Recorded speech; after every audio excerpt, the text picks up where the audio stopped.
মই আহি পালোঁ উৰেন জাহাজ পৰা জেগাটো লোকপ্ৰিয় গোপীনাথ বৰদলৈ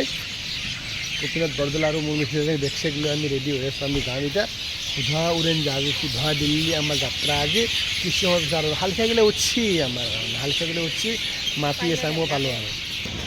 মই বঢ়িয়াকৈ আহি আছোঁ আহি পামেই আৰু বেছি সময় নাই ধুনীয়াকৈ আহি আছোঁ। সঞ্জয় ছাৰৰ গাড়ীত এনেকৈ আহি আছোঁ এতিয়া যাত্ৰা আমি ব্ৰিজ পালোঁ প্ৰায় গড়চুক ব্ৰিজ পাৰ হৈ বৰাগড় ব্ৰিজত উঠিছোঁ সুন্দৰকৈ যাই আছোঁ যাই পেলাই আমি উৰেন জাহাজ য'ত পৰে তাকে গেলি যাম যাই পেলাই উৰেন জাহাজত সুধা দিল্লীক যাম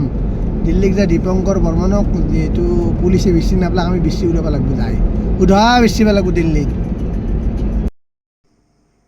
যিহেতু এতিয়া প্ৰায় 3:30 বাজিল 3:30 আমাৰ যিহেতু ৰাতিপুৱা 7:15 সুধা উৰেন জাহাজ আছে সুধা উৰেন জাহাজত আমি উঠি দিল্লীক যাম আৰু বহুত কাম আছে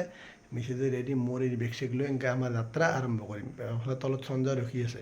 আমি এনেকৈ বঢ়িয়াকৈ যাত্ৰা ওলাই আহি আছোঁ বেগ চেগ লৈ এনেকৈ যাত্ৰাটো আমাৰ আৰম্ভ হ'ব আপোনাৰ সঞ্জয় ৰখি আছে আমি আহিলোঁ ঘৰৰ পৰা ওলাই আহি আছোঁ ওলাই পেলাই আমি যাম এতিয়া সুধা উৰেন জাহাজত সুধা দিল্লীক যাম এফালে আমাৰ বন্ধু সঞ্জয় আহি পাইছে একদম সঞ্জয় ৰাতিপুৱা আহি ৰখি আছে একদম এইটো একদম দাড়ি চাৰি একদম দীঘলকৈ লৈ লৈছে আৰু মানে আমাৰ পৰিস্মিতা পিছফালে বহি আছে আমাৰ যিহেতু ৰাতিপুৱাই প্ৰায় 7:15 মানত সুধা উৰেন জাহাজ আছে সুধা উৰেন জাহাজ উঠি আমি সুধা দিল্লীক যাম আমাৰ যাত্ৰা ইতিমধ্যে আৰম্ভ হৈছে মানুহে 3:15 ফৰগুটিৰ পৰা আমাৰ মিছেজক চাহ মাতি ৰিক্সা সুধা চলি চিধা কৰি আছে সুধা চিলি চিধা কৰি সুধা যাত্ৰা আৰম্ভ কৰিব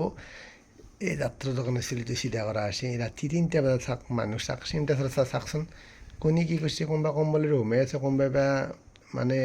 এতিয়া মুঠি সোমাই আছে কোনোবাই বা চুলি চিধা কৰিছে ক'ৰবাত যাব চাওক কাৰবাৰ চাওক সুধা কাৰবাৰ কোনো ধৰণৰ অসুবিধা নোহোৱাৰ কাৰণে মোৰ যিহেতু গা চা ধুই আহিলোঁ আহি বঢ়িয়াকৈ পূজা চূজা কৰি লৈ লওঁ যিহেতু দুটা প্ৰায় এতিয়া 2:37 হৈছে 2:37 মই ঘড়ীটো দেখুৱাইছোঁ বুধবাৰ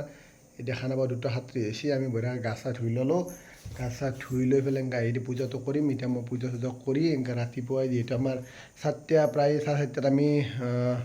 দিল্লীত যোৱাৰ কাৰণে যিখন ফ্লাইট আছে সুধা উৰেন জাহাজত যাম সেই উৰেন জাহাজখন আমাৰ আছে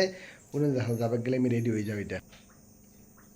তাৰপিছত আমি ৰাতিপুৱালৈ প্ৰায় যিহেতু বন্তিখন সদায় দিওঁ ভগৱানক সদায় পূজা কৰি যাওঁ সেইকাৰণে আজি ৰাতিপুৱাই প্ৰায় 2:40 আমি বন্তিখন দি পেলাই এনেকৈ ৰেডি হৈ ল'লোঁ ৰেডি হৈ পূজা চূজা কৰি আমাৰ যাত্ৰা আৰম্ভ কৰিম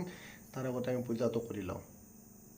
মোৰ যেনেকৈ ৰাতিপুৱা উঠি পূজা কৰাটো একদম কৰ্তব্য আৰু ভগৱানক ভাৱটো কৰ্তব্য এনেকৈ মিছেজেও ৰাতিপুৱা উঠি জগি নাগিলোঁ তেনেকৈ ৰাতি 2:40 গছৰ পুলিত মানে ফুলৰ গছত পানী দিয়ে চাওক চিন্তা কৰক তেওঁৰ যিটো মৰমৰ ভায়েক সেই মৰমৰ ভায়েকৰ কাম কৰিব লাগে আকৌ ছিষ্টেম নাই কাম কৰিব লাগিলে মৰিব খোজে এতিয়া মানে সাংঘাতিক এতিয়া আৰু সেইকাৰণে ৰাতিপুৱাই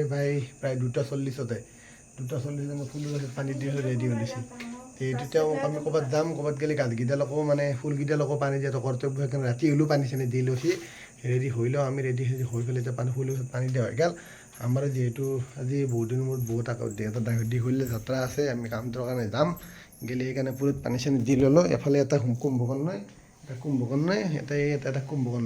কুম্ভকৰ্ণ সোমাই আছে তাৰ কোনো ধৰণৰ ছিষ্টেম নাই কেৱল শিখৰ খাব লাগিব আৰু সোমাব লাগিব বেলেগ একো নাই আৰু গাৰ্লফ্ৰেণ্ডটো আছে ফোন কৰিব লাগিব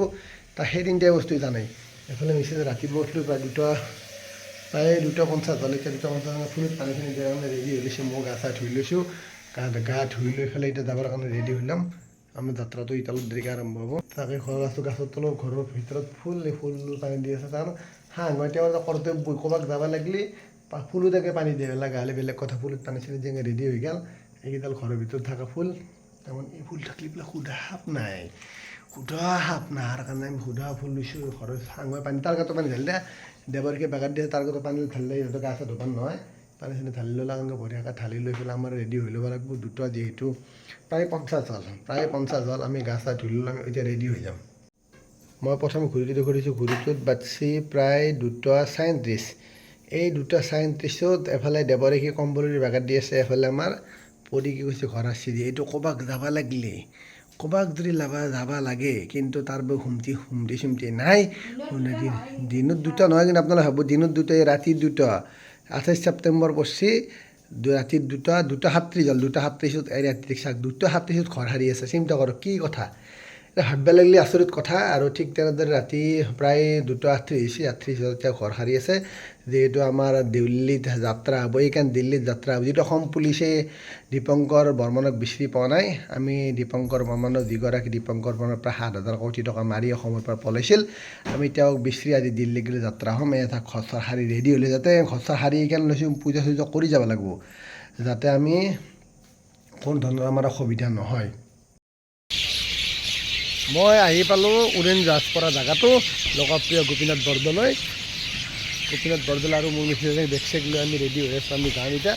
ধোৱা উৰেণ জাহাজ উঠি ধোৱা দিল্লী আমাৰ যাত্ৰা আজি। কিছু আৰু হালখাগিলে উঠছি, আমাৰ হালখাগিলে উঠছি, মাতি আছে, আমিও পালোঁ আৰু আমিও বঢ়িয়াকৈ আহি আছোঁ। আহি পামেই আৰু বেছি সময় নাই, ধুনীয়াকৈ আহি আছোঁ। সুধা ৰাতিপুৱাই আমি ফ্লাইটত যোৱাৰ কাৰণে ৰেডি হৈ আছোঁ। আমি ফটো মাৰিব দিছোঁ, পৰি আহি যাওঁ, ফটো মাৰিব সুধা ফটো মাৰাৰ কাৰণে যাই আছোঁ। আমি এতিয়া দিল্লী সুধা উৰেণ জাহাজত যাম। ৰাতিপুৱাই মোটামুটি 7:30 ফ্লাইট আছে, আমি আহি পালোঁ, এই প্লেটফৰ্ম আহি পালোঁ। সুধা উৰেণ জাহাজ, সুধা দিল্লীক আমাৰ যাত্ৰা আৰম্ভ।